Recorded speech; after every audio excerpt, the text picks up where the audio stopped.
La vida según Aldous Huxley. Episodio 5. La manipulación de la realidad y el poder de la sugestión. La vida se vive dentro de una realidad que no es completamente real. O, al menos, no lo es en el sentido en que los seres humanos creen que lo es.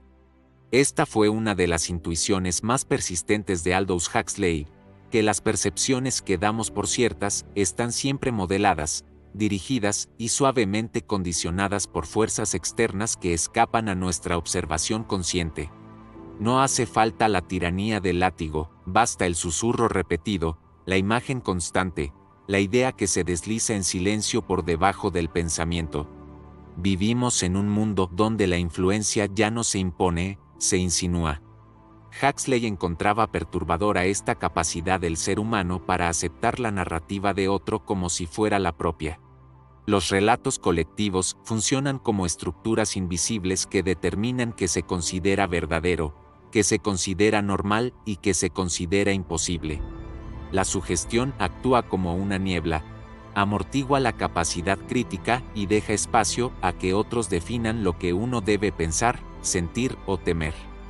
En esta niebla, la individualidad comienza a diluirse, dejando tras de sí un patrón uniforme de pensamiento, cómodo pero profundamente ajeno.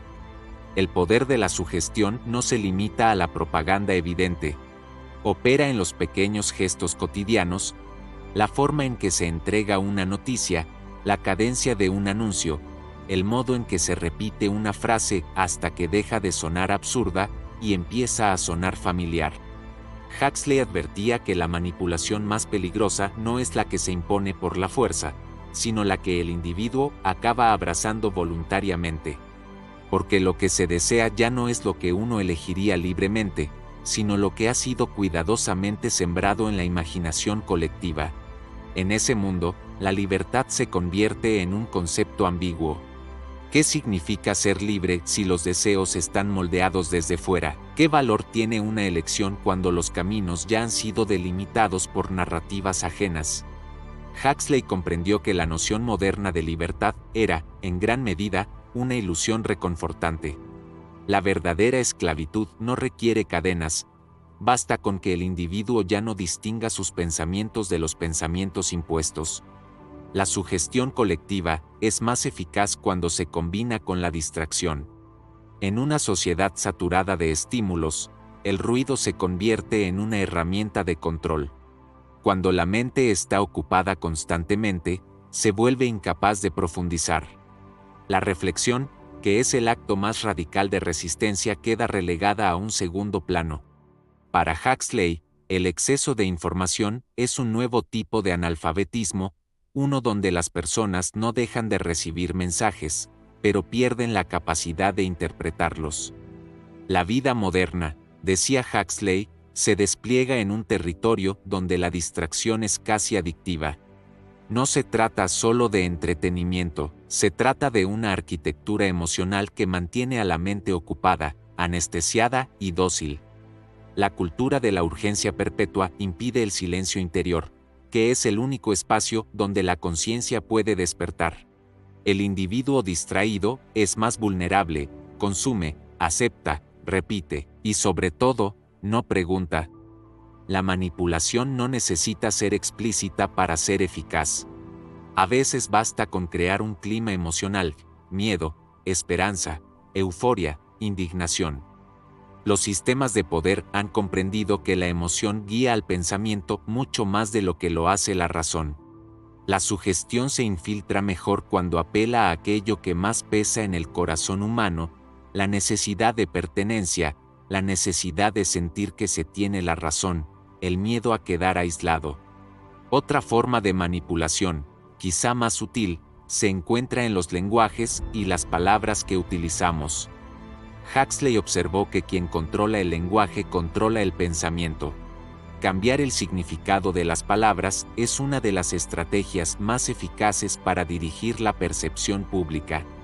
Una sociedad que pierde la precisión de su lenguaje pierde también la claridad de su realidad. Es una manipulación que no oprime, difumina. El bombardeo emocional y conceptual tiene un efecto acumulativo. Cuando la mente se acostumbra a recibir verdades empaquetadas, renuncia a la búsqueda propia, la pasividad se convierte en un hábito. Huxley advertía que, con suficiente repetición, una sociedad puede olvidar por completo cómo pensar por sí misma. Y esta pérdida no duele, de hecho, se experimenta como una forma de alivio, un descanso ante la complejidad del mundo. Puede parecer una visión pesimista, pero Huxley no lo era del todo. Señalaba el riesgo para que pudiéramos reconocerlo. La lucidez consiste en percibir las fuerzas que actúan sobre la mente y decidir conscientemente cómo responder. La sugestión solo es invencible cuando permanece oculta. Al iluminarla, pierde gran parte de su poder. Por eso, el acto más simple puede ser también el más revolucionario: detenerse. Dejar de consumir estímulos, apagar las narrativas ajenas, observar el propio pensamiento sin filtros. En el silencio interior, la mente comienza a escuchar algo distinto, un eco propio, no prestado. Es un ejercicio incómodo, porque revela cuántas ideas heredadas siguen habitando en nosotros. Pero es también el primer paso hacia la libertad real. La resistencia huxleyana no consiste en rechazar la sociedad, sino en aprender a verla desde afuera. La verdadera independencia no requiere aislamiento, sino conciencia. Quien comprende los mecanismos de su gestión ya no es su esclavo. Es capaz de navegar el mundo sin perder su centro, sin confundir la realidad con su manipulación. El poder de la sugestión solo es absoluto en la mente que no se observa. Huxley creía que el individuo debía convertirse en un investigador de sí mismo, un observador atento de sus reacciones, deseos y temores. Esta vigilancia interior revela la frontera entre lo auténtico y lo inducido. Y aunque esa frontera nunca es completamente nítida, reconocerla transforma la vida. Cuando la mente se vuelve consciente de estos procesos, algo se libera. Ya no es tan fácil moldearla, ya no reacciona automáticamente, ya no se deja arrastrar por la corriente emocional del momento. Empieza a distinguir lo esencial de lo accesorio. Y en esa distinción nace una nueva forma de vivir, una que no es dictada por el ruido externo, sino por la claridad interna. Para Huxley, ese despertar interior era la única defensa real contra la domesticación de las masas. En un mundo donde la manipulación es sutil, la lucidez se convierte en un acto heroico. No se trata de desconfiar de todo, sino de aprender a mirar. De no aceptar las apariencias como verdades, de mantener un pequeño espacio dentro de uno mismo que no pueda ser colonizado por ninguna narrativa externa.